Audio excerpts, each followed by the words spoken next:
Muy bien. Bien, vamos a continuar con nuestro estudio acerca de, evidentemente, del libro del profeta Jonás. Empezamos la semana pasada. La semana pasada hablábamos de cómo el libro del profeta Jonás es un libro único. No hay otro libro como el libro de Jonás. Es el único libro en donde es la historia con un profeta que no tiene que ver con las profecías del profeta, sino con lo que le pasa al profeta. Y vemos cómo en este libro pues realmente ninguno de los personajes que aparecen se comportan de acuerdo al estereotipo del personaje, ¿no? El que se supone que debe ser el bueno de la película, que es el profeta, se porta mal. Los que se supone que no son buenos porque son paganos, ¿no? Los marineros y la gente de Nínive se comportan bien. Entonces todo está de cabeza, pero nos ayuda muchísimo porque nos revela, fíjense, las tendencias más comunes negativas que se dan en el corazón de los creyentes, de los cristianos, pero aparte también nos revela la increíble misericordia que tiene Dios para con la gente que reconoce lo que hace y se arrepiente. Y eso es lo que estamos aprendiendo a través de esta serie. Vamos a ponernos en manos de Dios y vamos a analizar el resto del capítulo 1. Acompáñenme a orar. Padre, te damos gracias, Señor, por tu amor. Te damos gracias por tu palabra que nos enseña tantas cosas y te damos gracias especialmente por haber comprado vida para nosotros en la cruz. Señor, sé que tienes lecciones importantes para cada uno de nosotros, diferentes de acuerdo a donde estamos espiritualmente, pero te pido, Señor, que prepares nuestros corazones, que estén suavecitos para que recibamos tu palabra, Señor, y estemos listos para dar mucho fruto y podamos ser transformados gracias a lo que tu palabra haga en nuestro corazón. Nos ponemos en tus manos, Señor, en el poderoso nombre de tu Hijo Jesucristo. Amén. Bien, miren, voy a leer primero los versículos que sobran del capítulo 1, son del versículo 4 al 17. Pongan atención para que tengan a la historia en mente y luego no está en su programa, va a ir apareciendo en la pantalla. Luego los vamos a estudiar separados para ir viendo qué nos enseñan. Versículo 4 dice: pero el Señor lanzó sobre el mar un fuerte viento y se desencadenó una tormenta tan violenta que el barco amenazaba con hacerse pedazos. Los marineros, aterrados y a fin de aliviar la situación, comenzaron a clamar cada uno a su Dios y a lanzar al mar lo que había en el barco. Jonás, en cambio, había bajado al fondo de la nave para acostarse y dormía profundamente. El capitán del barco se le acercó y le dijo: ¿cómo puedes estar durmiendo? Levántate, clama a tu Dios. Quizás se fije en nosotros y no perezcamos. Los marineros, por su parte, se dijeron unos a otros: vamos, echemos suertes para averiguar quién tiene la culpa de que nos haya venido este desastre. Así lo hicieron y la suerte recayó en Jonás. Entonces le preguntaron: dinos ahora, ¿quién tiene la culpa de que nos haya venido este desastre? ¿A qué te dedicas? ¿De dónde vienes? ¿Cuál es tu país? ¿A qué pueblo perteneces? Soy hebreo y temo al Señor, Dios de los cielos, que hizo el mar y la tierra firme, les respondió. Al oír esto, los marineros se aterraron aún más y como sabían que Jonás huía del Señor, pues él mismo se lo había contado, le dijeron: ¿qué es lo que has hecho? Pero el mar se iba enfureciendo más y más, así que le preguntaron: ¿qué vamos a hacer contigo para que el mar deje de azotarnos? Tómenme y láncenme al mar y el mar dejará de azotarlos, les respondió. Yo sé bien que por mi culpa se ha desatado sobre ustedes esta terrible tormenta. Sin embargo, en un intento por regresar a tierra firme, los marineros se pusieron a remar con todas sus fuerzas, pero como el mar se enfurecía más y más contra ellos, no lo consiguieron. Entonces clamaron al Señor: oh Señor, tú haces lo que quieres. No nos hagas perecer por quitarle la vida a este hombre, ni nos hagas responsables de la muerte de un inocente. Así que tomaron a Jonás y lo lanzaron al agua, y la furia del mar se aplacó. Al ver esto, se apoderó de ellos un profundo temor al Señor, a quien le ofrecieron un sacrificio y le hicieron votos. El Señor, por su parte, dispuso un enorme pez para que se tragara a Jonás, quien pasó 3 días y 3 noches en su vientre. Miren, esta parte de la Biblia, este pasaje final del capítulo 1, nos muestra una de las peores cosas que le puede pasar al corazón de un creyente, que tiene el potencial de crear serios problemas, no nada más para el creyente, sino para la gente a su alrededor. ¿Qué es lo que está pasando ahí? Jonás decide embarcarse hacia Tarsis, ¿haciendo qué? ¿Se acuerdan qué está tratando de hacer? huir de la presencia del Señor, ¿no? ¿Y qué hace Dios al respecto? Dice el versículo 4, pero el Señor lanzó sobre el mar un fuerte viento y se desencadenó una tormenta tan violenta que el barco amenazaba con hacerse pedazos, ¿no? Entonces Dios ve que empieza a desobedecer y entonces lanza un viento que crea una tormenta terrible. Miren, la semana pasada les decía que el género de literatura que utiliza el autor de este libro es una especie de sátira cómica. Y aquí en este pasaje se ve, en este versículo, nada más que en el español no se nota. En la Nueva Versión Internacional, que es donde estamos leyendo aquí, dice el barco amenazaba con hacerse pedazos. Otras versiones dice el barco estaba a punto de despedazarse, ¿no? En hebreo, que es en donde está escrito, el lenguaje que está escrito este versículo, la palabra que utilizan amenazaba significa considerar algo, ¿no? Calcular si se puede hacer algo. Entonces, en hebreo, el barco es un personaje que piensa por sí mismo. Entonces, lo que dice literalmente es, y el barco estaba pensando si se destruía o no. No, como que el barco decía, esta tormenta está muy fuerte, me mantengo, me suelto, ¿qué hago? ¿No? O sea, el barco piensa aquí, ¿no? Pero bueno, necesitamos ver la tormenta por lo que realmente es. O sea, tú y yo sabemos que Dios está persiguiendo a Jonás y aunque no parece en este momento, lo está persiguiendo con mucha misericordia. ¿Pero por qué? Dice, ¿cuál es la misión de Dios aquí en la tierra? ¿Qué es lo que está tratando de hacer Dios todo el tiempo a través de su gente? Dios está tratando de alcanzar a gente a la que quiere salvar, que va por el camino equivocado, que se está comportando de forma diferente a como Él quiere que se comporten, y entonces manda sus herramientas para que los hagan darse cuenta de lo que están haciendo, regresen al camino y regresen a Él. Eso es lo que Dios está tratando de hacer con Nínive. Y la herramienta que quiere utilizar es al profeta Jonás. Nada más que su herramienta decide correr en la dirección opuesta. Entonces, ¿qué pasa en la vida de los creyentes cuando hay tormentas? Dice en su programa, dice, Dios usa la tormenta para regresarnos al camino correcto. Dios utiliza las tormentas a veces para llamar nuestra atención o en este caso para lograr que Jonás regrese a la dirección que él quiere que vaya.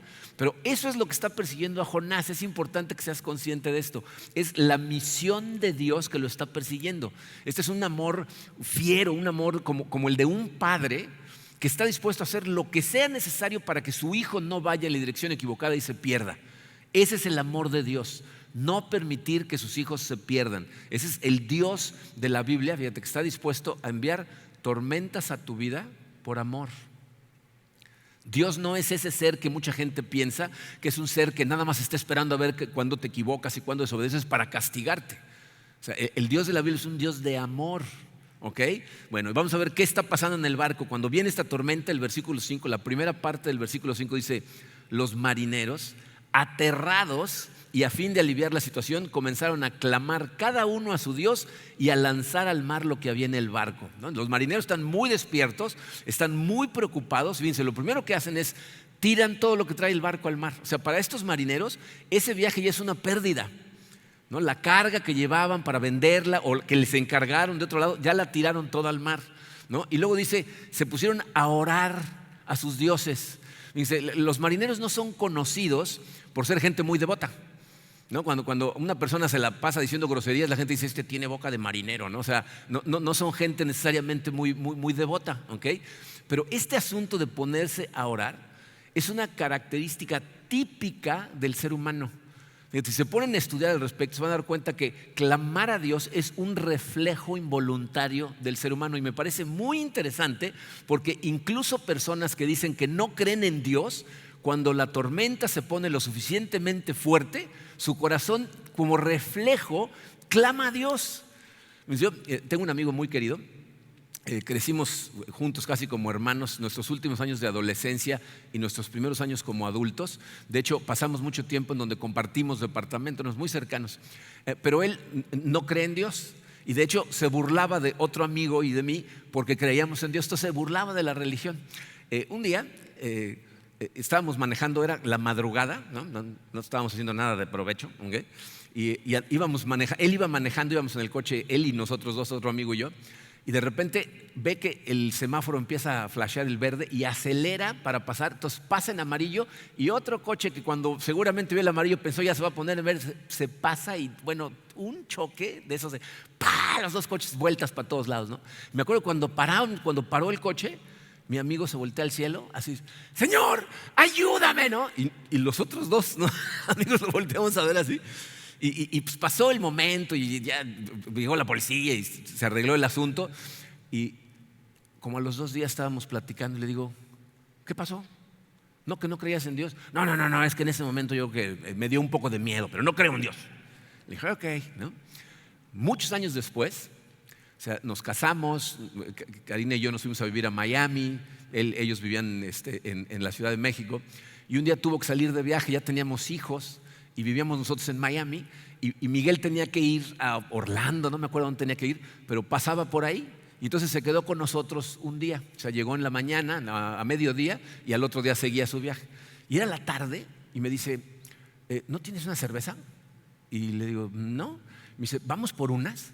Y entonces yo volteé a ver la hora y le digo, ¿qué pasó? ¿No? Entonces como que tuvo que justificarse y me dice, es que mira, le están haciendo unos exámenes médicos a mi hija y ofrecí que si salía bien de los exámenes iba a dejar de fumar a menos que me estuviera tomando una cerveza. Entonces le dije, primero te vas a volver alcohólico con tal de fumar, ¿no? Pero en segunda le ofrecí, ¿a quién? ¿No crees? No, ¿a quién le ofreces? Ese es el corazón del ser humano. El ser humano, ¿verdad?, tiene grabado en el corazón la existencia de Dios. Y en los momentos de tormentas es un reflejo del ser humano. Y yo pensé que era nada más mi amigo, pero me puse a estudiar y resulta que es muy común que la gente dice que no cree en Dios, pero en realidad en el corazón, su corazón sí cree. Dice Zig Ziglar, que fue un mentor mío, ya falleció, me platicó, esto fue por ahí de los 90, me platicó que en los 70s, él era consultor empresarial, un personaje al que él estaba dando consultoría era el director de una empresa que tenía 1,500 oficinas de contratación por todo Estados Unidos. En esa época les podías hacer preguntas a la gente antes de contratarlos y era legal ponerlos conectados a un detector de mentiras. Y entonces el señor hacía, imagínense, 1,500 oficinas de contratación y le confesó que ante la pregunta, ¿crees en Dios?, toda la gente que respondía que no estaba mintiendo. Toda la gente cree en Dios y en los momentos de tormenta saltas y clamas hacia Él, ¿ok? Pero bueno, entonces estos marineros es lo que hacen. La tormenta se ve complicada, ¿verdad? Tienen la capacidad de darse cuenta que no es una tormenta normal y entonces dicen, vamos a clamar a nuestros dioses. Y lo que dice la frase es, cada uno oraba a su Dios. Fuera del pueblo judío, esa cultura era politeísta, es decir, cada cosa creada tenía su Dios, ¿no? Había el Dios de los árboles, el Dios del mar, el Dios de la tierra, el Dios del cielo, el Dios del amor, el Dios de la guerra, ¿no? Entonces tú podías hacer enojar a uno de esos dioses sin querer, no sabías cuál estaba causando el problema. Y entonces, ¿qué hacen? Dice, pues yo le llamo la solución Faustino Martínez. Faustino Martínez era un jefe mío que cuando una vez me acuerdo que subimos a un vuelo, estábamos a punto de despegar hacia, no me acuerdo ni a dónde íbamos. Él estaba casado con una mujer que era musulmán. Él era católico y entonces se sienta en el avión antes de despegar y entonces empieza.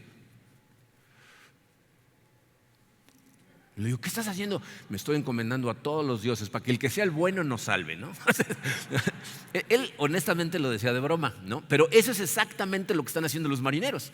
Se los van a ver, tú órale a tu Dios, tú órale a tú órale a aquel, tú a aquel, y vamos a ver cuál funciona, ¿no? Entonces todos están orando, ¿no? Ahora, esa es la escena de lo que está pasando arriba en el barco.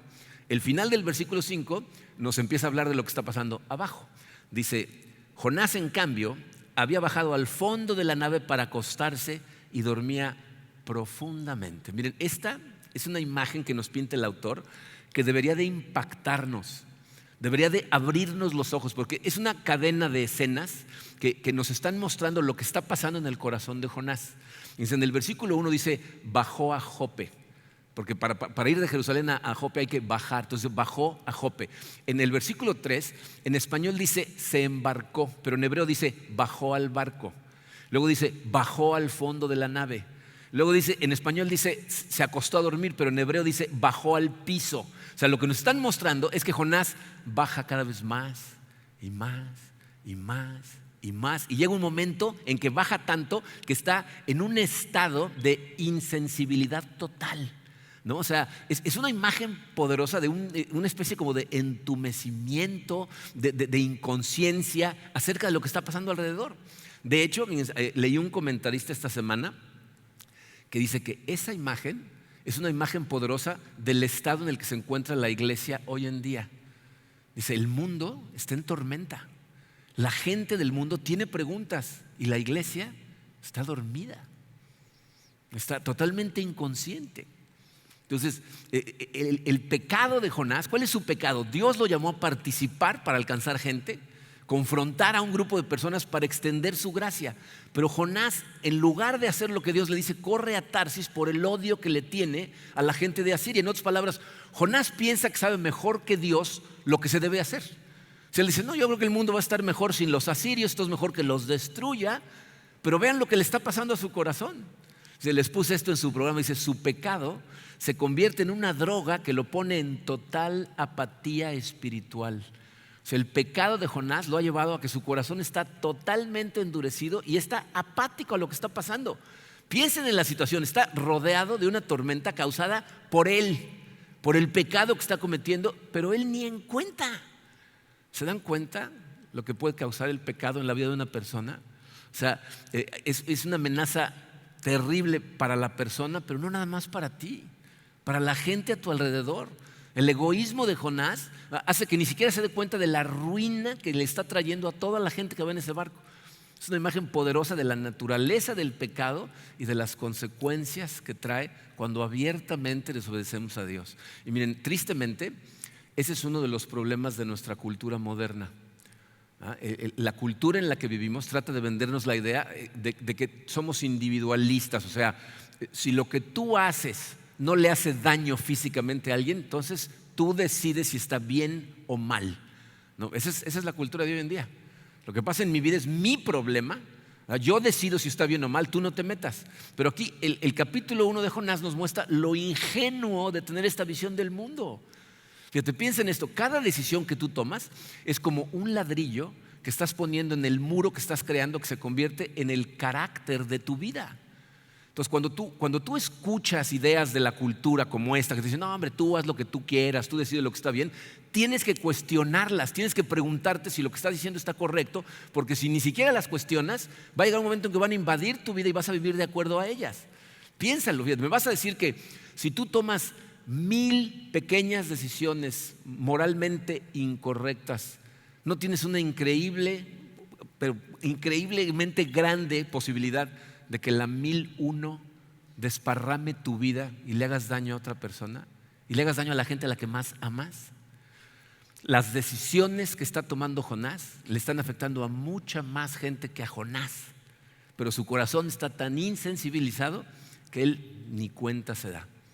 En el versículo 6 vamos a ver una de las grandes ironías de lo que sucede muchas veces en la Biblia y en la vida real. ¿Quién va a ir a despertar a Jonás? En el versículo 6 dice, el capitán del barco se le acercó y le dijo, ¿cómo puedes estar durmiendo? Levántate, clama a tu Dios, quizás se fije en nosotros y no perezcamos. O sea, esta es una ironía porque la persona que va a ir y lo va a zarandear para que despierte es un pagano politeísta. Jonás es un profeta, o sea, un hombre de Dios, y tiene que venir un pagano para recordarle hacer las cosas más básicas como orar, porque el otro está dormido. Y miren, esta es una ironía que en la Biblia sucede más de una vez y en la vida real muchas veces, cuando la gente que no es de Dios confronta a la gente que sí es de Dios y les dice, sí sabes que eso que estás haciendo a ese Dios en el que dices que crees no le gusta, ¿verdad?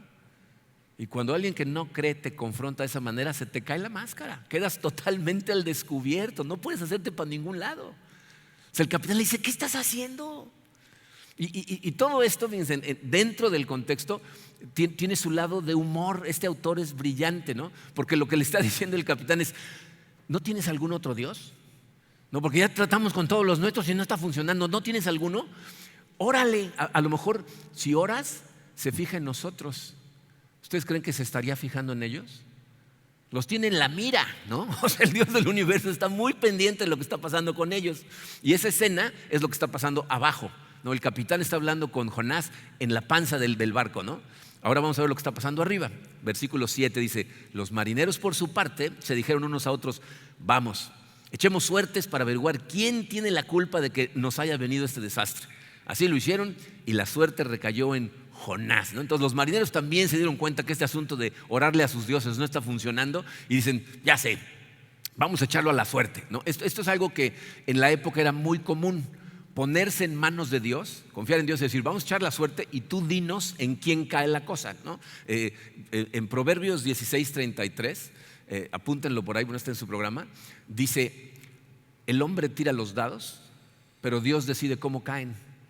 En otras palabras, no hay suerte, Dios decide cómo caen los dados, ¿okay? Entonces, eso es algo que era muy común. De hecho, si leen Hechos 1, es la manera como escogen al discípulo que va a sustituir a Judas. Escogen a 2 que cumplen con los requisitos y luego dicen: ahora lo vamos a echar a la suerte y que Dios escoja, ¿no? Entonces la idea no estaba tan disparatada. Y como podemos ver, el Dios del universo estaba muy al pendiente porque la suerte cae en Jonás, ¿no? Entonces el versículo 8 yo casi lo puedo ver como una escena de película en donde los marineros arriba echan a la suerte y dicen: Jonás, ¿dónde está? Allá abajo. Y empiezan a entrar todos a la parte de abajo en donde está Jonás, con el capitán viéndolo así sospechosamente, ¿no? Y fíjense lo que le dicen. Entonces le preguntaron: dinos ahora, ¿quién tiene la culpa de que nos haya venido este desastre? ¿A qué te dedicas? ¿De dónde vienes? ¿Cuál es tu país? ¿A qué pueblo perteneces? Empieza el interrogatorio, ¿no? Escupe, Lupe, ¿no? ¿Qué pasó aquí? ¿Qué hiciste? ¿No? Y la respuesta de Jonás es como una cubetada de agua fría para estos marineros. El versículo 9 dice: soy hebreo y temo al Señor, Dios del cielo, que hizo el mar y la tierra firme, les respondió. Miren, cuando encontramos en las versiones modernas de la Biblia, como la Nueva Versión Internacional, la palabra Señor con S mayúscula, en el Antiguo Testamento invariablemente significa que está sustituyendo el nombre con el que Dios se presentó a Moisés, que no es Jehová. Nosotros le ponemos Jehová para poderlo pronunciar, pero es un nombre impronunciable, ¿okay? Son 4 consonantes. Y entonces, cuando hablan de el Señor, está hablando del Dios del universo. Y aquí lo describe, dice: Dios del cielo, que hizo el mar, la tierra firme, les respondió, ¿no? Entonces, aquí también, yo no sé si ven la ironía de lo que está diciendo Jonás. Los marineros sí lo van a notar en un momentito, pero lo que le está diciendo es: soy hebreo y temo al Señor, que entre otras cosas creó el mar. Tiene control sobre el mar y todo lo que pasa en el mar lo tiene bajo control él, y estamos en un barco, ¿no? O sea, como que dicen, los marineros le van a decir: ¿pero qué estás pensando, no? Pero fíjense las palabras que utilizó: temo al Señor. Ahorita en un momentito vamos a analizar más a profundidad esa frase. Para efectos de entender lo que quiero explicarles en este momento, tenemos que entender que lo que está diciendo es: yo honro al Señor, yo obedezco al Señor, yo respeto al Señor, y lo último que me gustaría es estar en desobediencia abierta contra Él. Entonces, imagínate, nosotros que estamos leyendo esto desde este lado de la historia, esa declaración nos debería dar risa, porque Jonás está diciendo: temo al Señor, y nosotros le podríamos decir: claro que no, no temes al Señor. ¿Cómo puedes decir que temes al Señor si lo estás desobedeciendo? Estás huyendo en la dirección opuesta a donde te dijo que fueras. Esa es la hipocresía religiosa en su máxima expresión. Un profeta haciendo una confesión de fe mientras está desobedeciendo a Dios. Entonces les puse aquí otra definición de hipocresía. Dice: hipocresía es confesar nuestra fe mientras desobedecemos abiertamente. Esa es otra cosa que es típica en los cristianos, ¿no? Que desobedecemos a Dios al mismo tiempo que decimos que creemos en Él, ¿no? La gente que prácticamente confiesa sus pecados diciendo: Padre, perdóname por lo que estoy a punto de hacer, ¿no? O sea, lo va a desobedecer de todas maneras, ¿no? Entonces, aquí está siendo un hipócrita. Y miren, esto, una vez más, debería de escandalizarnos. O sea, cuando tú lees esto, la pregunta que te debe de venir a la cabeza es: ¿cómo es posible que un hombre de Dios actúe de esta manera? Es una vergüenza, es un escándalo. Y cuando empiezas a pensar eso, de pronto, te das cuenta que el láser rojo no te está apuntando a ti, porque lo que está haciendo el autor es levantar un espejo, ponértelo enfrente para que te veas frente de él, y te pregunta: ¿alguna vez has actuado en contra de tus principios? ¿Te has puesto a ti mismo un estándar moral y lo has roto? En el momento en que empiezas a sentirte superior a Jonás, ya caíste en la trampa del autor y te está poniendo en evidencia cómo todos somos Jonás. Los marineros sí ven la contradicción, o sea, sí notan lo que está pasando, porque vean lo que sucede en el versículo 10. Dice: al oír esto, los marineros se aterraron aún más y como sabían que Jonás huía del Señor, pues él mismo se lo había contado, le dijeron, ¿qué es lo que has hecho? O sea, le están diciendo, ¿por qué nuestro barco? ¿No? ¿Cómo se te ocurre? El Señor del mar, y te veniste a meter un barco para huir de él. Y fíjense cómo el comentario de que ya se los había contado antes es un comentario del autor. O sea, no lo vemos en la historia, ¿no? Es como el autor como que nos dice, es que ya sabía porque Jonás se los acaba de contar, ¿no? Entonces ahí tienes que utilizar la imaginación, ¿no? Una imaginación bíblica, ¿no? O sea, imagínate Jonás cuando llega al barco y compra su pasaje, a lo mejor, no sé, como en inmigración, ¿no? Destino, Tarsis. Razón del viaje, placer o trabajo, ninguna, huyendo del Señor, ¿no? O sea, en algún momento les dijo, ¿no? Que estaba huyendo del Señor, ¿no? Y en ese momento como que los marineros no lo registraron, no les cayó el 20 de lo que estaba haciendo, pero en este momento todos lo voltean a ver y dicen, ¿estás huyendo del Señor? El Señor que hizo el mar, en un barco, dentro del mar, ¿estás loco? Entonces dicen, ¿qué has hecho? ¿No? Y ven, otra vez es la gente que no es de Dios, confrontando a la gente de Dios cuando ven la contradicción entre lo que dicen que creen y la manera en la que actúan. ¿Okay?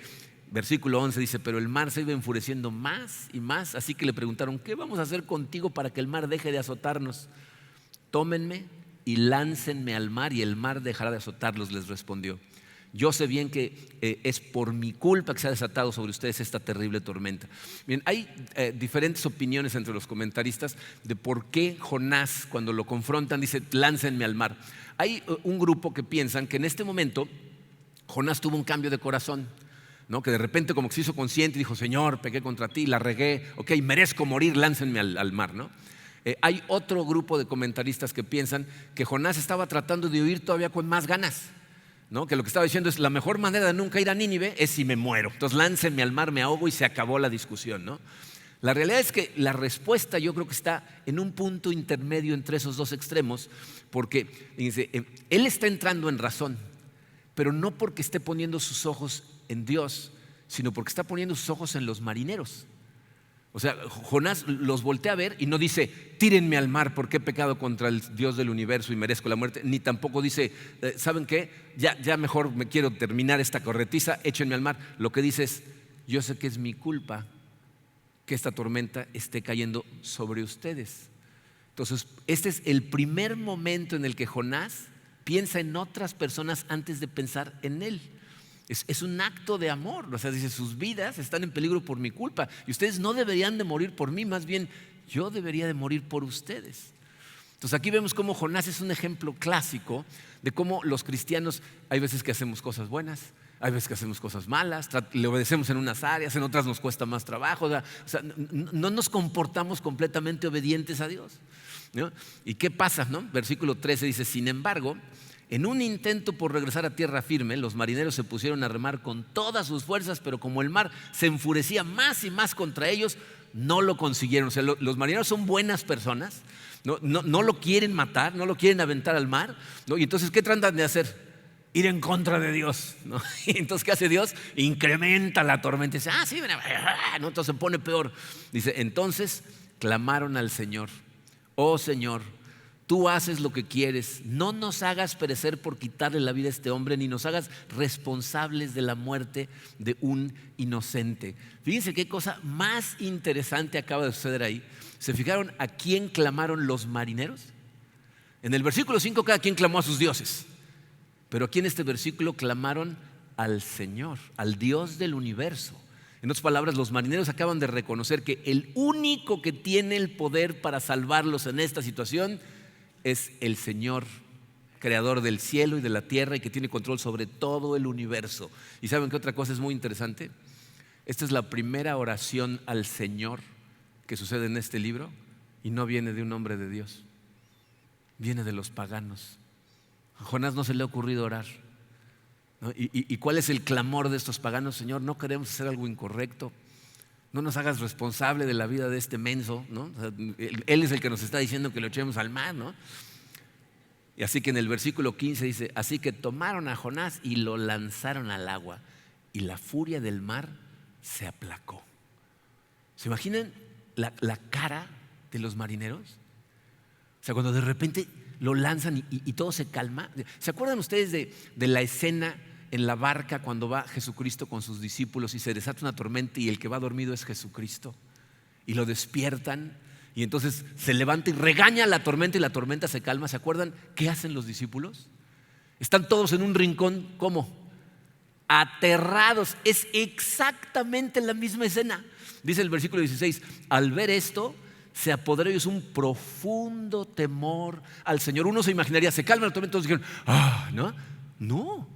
Les entra un profundo temor al Señor, a quien le ofrecieron un sacrificio y le hicieron votos. Miren, esta experiencia que acaban de tener estos marineros es algo que es impactante. El problema es que como leemos la Biblia sentaditos aquí en la sala con aire acondicionado y leyéndola despacito, no te imaginas las cosas como deberían de haber estado sucediendo. Pero ¿han visto películas en donde barcos de madera de la antigüedad de repente son atacados por tormentas tremendas? Y entonces están todos los marineros, ¿no? Truenos y olas que casi se llevan a uno y bajen las velas y todo es a gritos. Estas conversaciones las leemos aquí tranquilamente. Todo pasó a gritos. La tormenta seguro no los dejaba ni oír. ¿Quién eres? ¿De dónde vienes? ¿Qué hiciste? O sea, todo es a gritos y de repente paz. Cero ruido. El mar tranquilo. El sol empieza a salir, a calentar sus pieles. ¿Y qué sucede en ellos? Aterrados, dice, se apodera de ellos un profundo temor. ¿Pero a quién? Al Señor. Bien, esta frase de temer al Señor, de temer a Dios, de ser una persona temerosa de Dios, es un lenguaje que proviene de los libros de la sabiduría, como por ejemplo el libro de Salmos. En Salmos dice que el temor al Señor es el principio de la sabiduría. Pero ¿saben cuál es un versículo en Salmos que nos ayuda a entender lo que significa el temor de Dios? Salmos 130, versículo 4. Fíjense lo que dice: pero tú ofreces perdón para que aprendamos a temerte. Cuando lees esa frase la primera vez parece contradictorio, ¿no? O sea, ¿me ofreces perdón para que yo te tema? No entiendo cómo funciona esto, ¿no? O sea, el problema es que cuando tú piensas en temor de Dios, piensas en tenerle miedo a Dios, que eso es lo que Él quiere. Si se fijan, los marineros, antes que se calmara la tormenta, tenían miedo de Dios. No nos vayas a matar, no nos hagas responsables, ¿no? O sea, le tenían miedo. Pero en este momento es una cosa totalmente diferente, porque entienden lo que el Salmo 130, versículo 4 significa. Dice: tú ofreces perdón para que veamos lo asombroso y maravilloso que eres, y ahora nos causa una reverencia absoluta. Es un entendimiento de la grandeza del amor de Dios y lo maravilloso que es con nosotros. Entonces, los marineros acaban de ver un sacrificio hecho por amor. Ellos tratan de salvar a Jonás, no lo pueden salvar y él se sacrifica por ellos. Y se maravillan del sacrificio voluntario, del hecho de que el Señor del universo aceptó el sacrificio. Y entonces entienden el verdadero temor de Dios. ¿Sabes de dónde proviene? De entender el gran amor de Dios. Cuando entiendes su amor, entonces entras en una reverencia. Es ese amor que le tienes a un padre que te trata perfectamente bien y dices: lo último que quisiera es desilusionar a este padre, ¿no? Tengo temor de estar lejos de él, temor de desobedecerlo. Y aquí vemos otra cosa que es totalmente irónica. Dice, Jonás dice temer al Señor, pero no le teme. ¿Quiénes sí le temen? Los marineros. Si estos paganos que acaban de ver a Dios en acción, ellos sí tienen ahora un temor de Dios. El texto dice que le ofrecieron un sacrificio. No nos dice si ahí mismo en el barco o si buscaron un templo y preguntaron de qué se trata este asunto del Señor y entonces hicieron el sacrificio. Y dice, le hicieron votos. ¿Qué significan votos? ¿Qué pasa cuando hacemos los votos en el matrimonio? Es una promesa de compromiso eterno. O sea, estos marineros se convirtieron en seguidores del Señor, ¿no? Empezaron politeístas, pero en este momento ya son monoteístas, ¿no? Ya creen en el Señor. Algo sucede en el corazón de estos marineros que, a pesar del comportamiento de Jonás, son transformados. Entonces eso nos da una lección maravillosa, Dice en su programa: Dios es capaz de atraer gente hacia Él a pesar de nosotros. A pesar de la hipocresía de su gente, Dios sigue haciendo su trabajo y sigue trayendo gente a Él. ¿Qué significa eso? ¿Que tenemos que ser una bola de hipócritas para que Dios traiga gente a Él? No significa eso, ¿okay?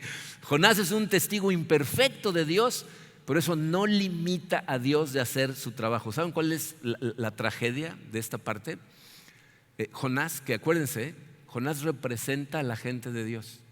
Jonás está tan absorto en sí mismo, tiene el corazón tan endurecido, que no se da cuenta de lo despiertos espiritualmente que están los marineros a su alrededor, ni es consciente de los milagros que Dios hace en sus corazones. De hecho, Jonás se perdió por completo la conversión milagrosa de los marineros. Cuando ellos se convierten, ya Jonás no está en el barco. Ellos en ese momento es que viene su conversión y ellos se lo pierden. Esta es una de las imágenes más poderosas de cómo se ve la apatía espiritual en la vida de una persona y las consecuencias que trae para la persona y para la gente a su alrededor. En algún día, y no me comprometo porque luego me dicen, tú dijiste, pero algún día vamos a estudiar el libro del Apocalipsis.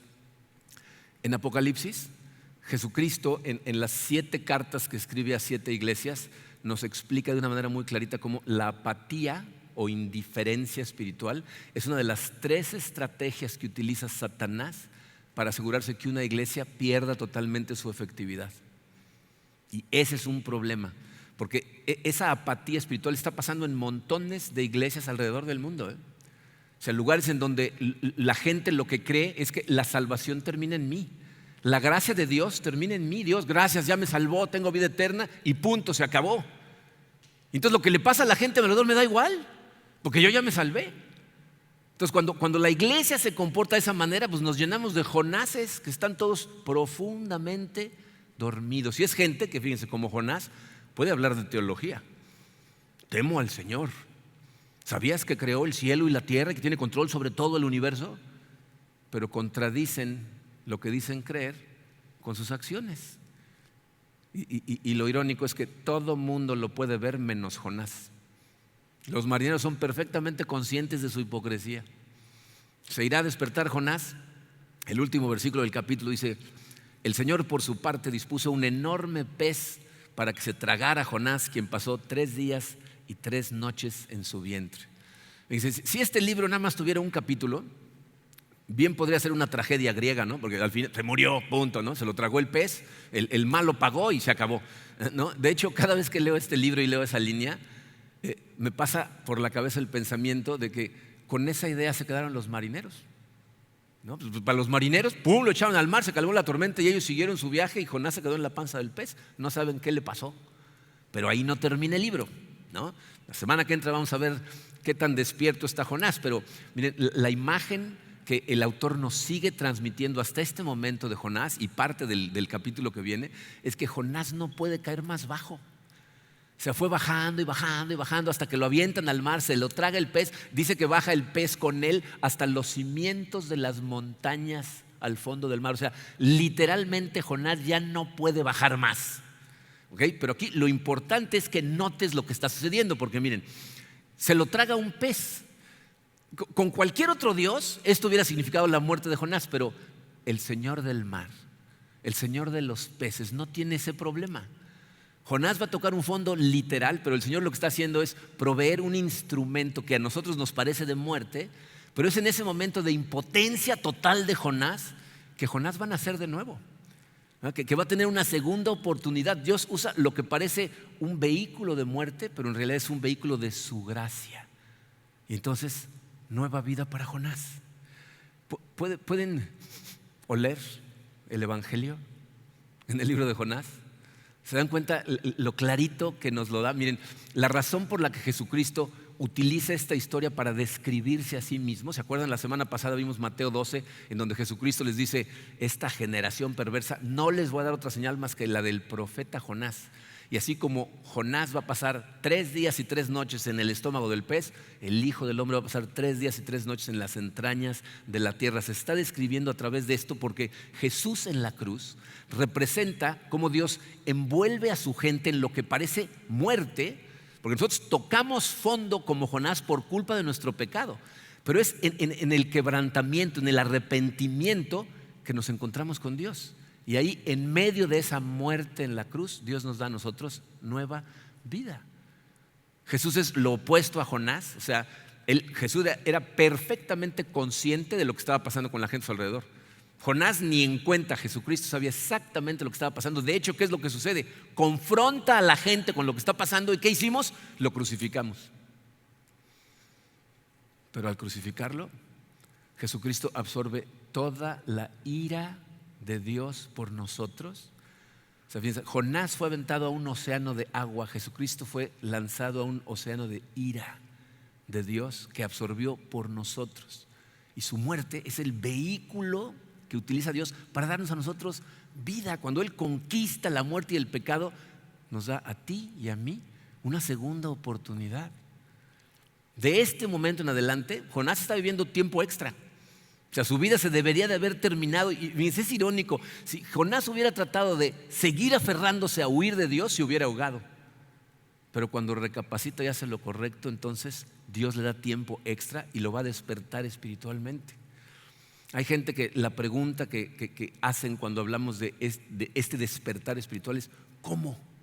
¿Cómo despierta a alguien espiritualmente? Y miren, lo interesante, porque he encontrado libros en donde la gente trata de enseñar cómo despertar espiritualmente, ¿no? 3 pasos para despertar espiritualmente. Pero la verdad es que si los lees te vas a dar cuenta que no funcionan. ¿Por qué? Porque esto no es algo que Jonás hace. Es más bien algo que le es hecho a Jonás. O sea, Dios lleva a Jonás al fondo más literal posible. ¿Hasta qué punto? Hasta que se rinde.